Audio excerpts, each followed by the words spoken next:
नमस्कार.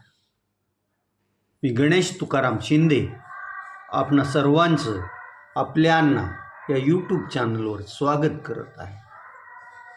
परवाच आषाढी एकादशी झाली आणि आषाढी एकादशी या पुण्य सोहळ्याला पंढरपुरात जाऊनच विठुरायाचं दर्शन घ्यावं अशी असंख्य भाविकांची अपेक्षा असते आणि त्या आपली अपेक्षा पूर्ण करण्यासाठी मग कोणी दिंडीत सहभाग होतं, पालखी सोहळ्याबरोबर चालत येतं, कुणी वाहनानं तिथपर्यंत पोचतं, कुणी सार्वजनिक वाहनानं तिथं पोचत असतं आणि मनोभावे विठोबाचं दर्शन घेऊन आपलं आयुष्य सत्कारणी लावतं असं वारकऱ्यांचं म्हणणं असतं. वारकरी फक्त महाराष्ट्रातलेच असतात असं नाही, तर या वारीत देशातल्या अनेक राज्यातील वारकरी पण असतात आणि त्याचबरोबर परदेशातले पण वारकरी हा काय सोहळा आहे, हा काय विठ्ठलाचा काय चमत्कार आहे हे पाहण्यासाठी, वारी अनुभवण्यासाठी भारतात येत असतात आणि वारीत सहभाग पण नोंदवतात.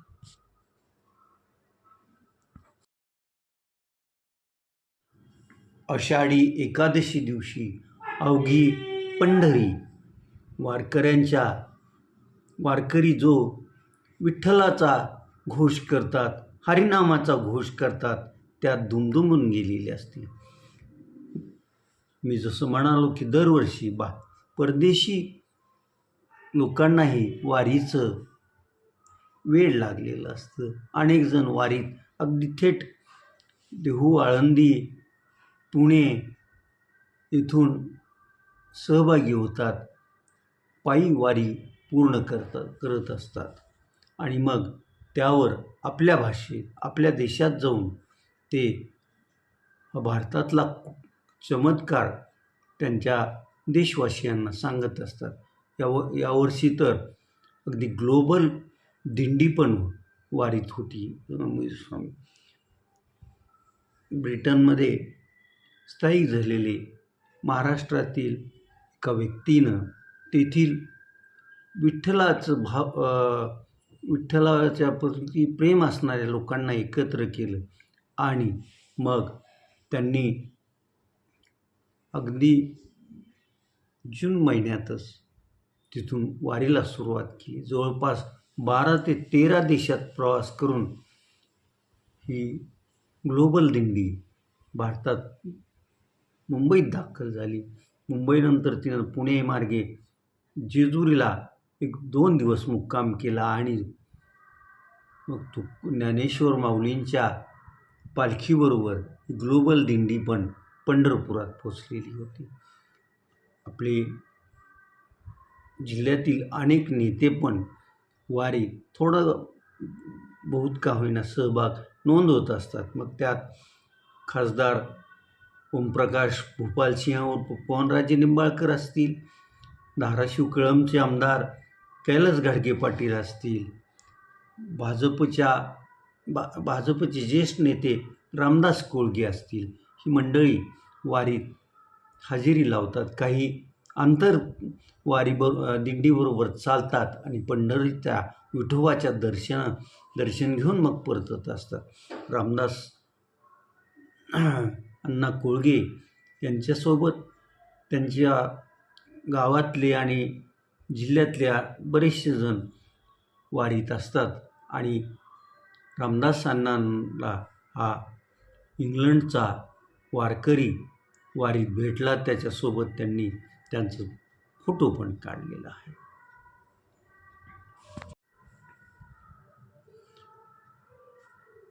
वारकऱ्यांना पंढरपुरात अडचणींना सामोरं जाऊ लागू नये म्हणून तिथं मुख्यमंत्री सहाय्यता सभागृह उभा करण्यात आलेलं आहे.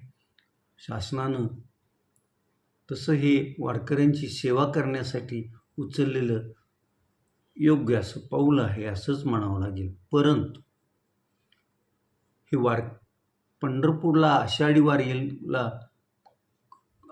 लाखोनी भाविक येतात. त्यातील काही भाविक या सहाय्यता केंद्रात थांबतात पण या सहाय्यता केंद्राच्या जो गेट दर्शनी दरवाजा आहे त्यावर ज्या पक्ष मुख्य म्हणजे मोठा भाऊ म्हणून सरकारमध्ये आहे त्या पक्षाचे सर्वेसर्वा देशाचे पंतप्रधान नरेंद्र मोदी यांचा संत तुकोबरायाच्या एका बाजूला तिथं तैलचित्र लावलेलं आहे आणि दुसऱ्या बाजूला ह्या विश्वगुरू नरेंद्र मोदींचंही संत महात्म्यांच्या पोशाखातलं तैलचित्र तिथं लावलेलं आहे. याचा अर्थ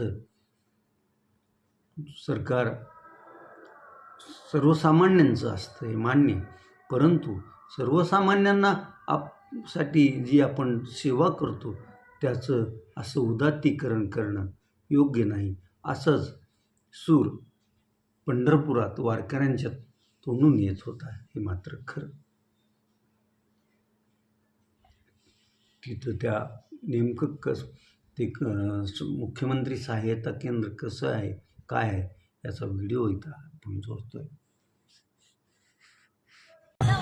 हा समोर आहे मुख्यमंत्री वारकरी सुविधा केंद्र आणि त्याच्या समोरही बाजूला पहा, एका बाजूला जगद्गुरु तुकाराम महाराज आहेत आणि त्याच दुसऱ्या बाजूला भारताचे विश्वगुरू नरेंद्र महाराज. यांच्याबद्दल 2 गोष्टी कमेंटमध्ये व्यक्त करा.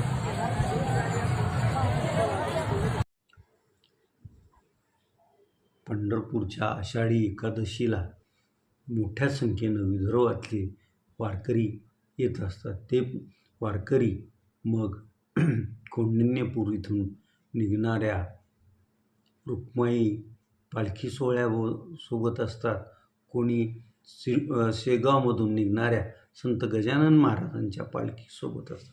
या बऱ्याचशा पालख्या दिंड्या विदर्भातून पंढरपूरकडे आगेकूच करत असतात. या सर्व दिंड्या पालख्या कळंबमार्गे पंढरपूरकडे जात असतात आणि कळंब तालुक्यातील अनेक असे सद्गृहस्थ आहे की जे या वारकऱ्यांना त्यांचा कळंब तालुक्यात जिथं मुक्काम असेल तिथं त्यांच्या जीवनाची राहण्याची सोय करत असतात. अशा व्यक्तींना कळंब तालुका पत्रकार संघ अन्नदाता पुरस्कार देऊन गौरवित असतं. यावर्षीचा असा हा अन्नदाता पुरस्कार शेगाव केज तालुका कळंब येथील भाऊसाहेब यादव यांना पत्रकार संघाने जाहीर केला आणि त्या पुरस्काराचं काल वितरण पण करण्यात आलं होतं आणि या पुरस्कार वितरण समारंभाचं व्हिडिओ इथं आपण देतो.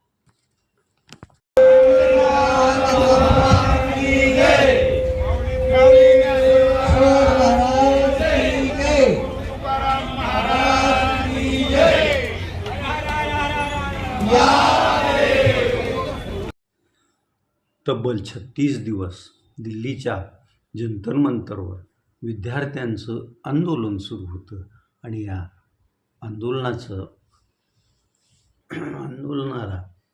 कॉक्रोच जनता पार्टी आणि तिचे संस्थापक असलेल्या अभिजित दिपके यांनी या विद्यार्थ्यांना एकत्र येण्याचं आवाहन केलं होतं.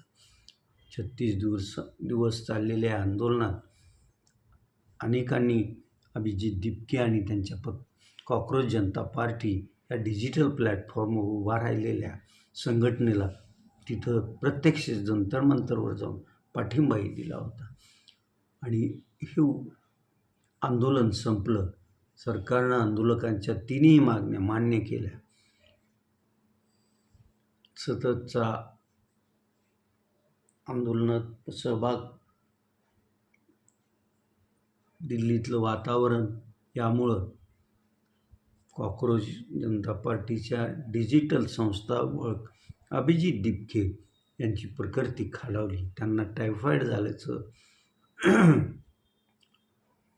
वैद्यकीय तपासणीत निष्पन्न झालं आणि मग हे आंदोलन संपल्यावर अभिजित दिपके थेट रुग्णालयातच दाखल झालेले आहेत आणि रुग्णालयात उपचार घेत आहेत.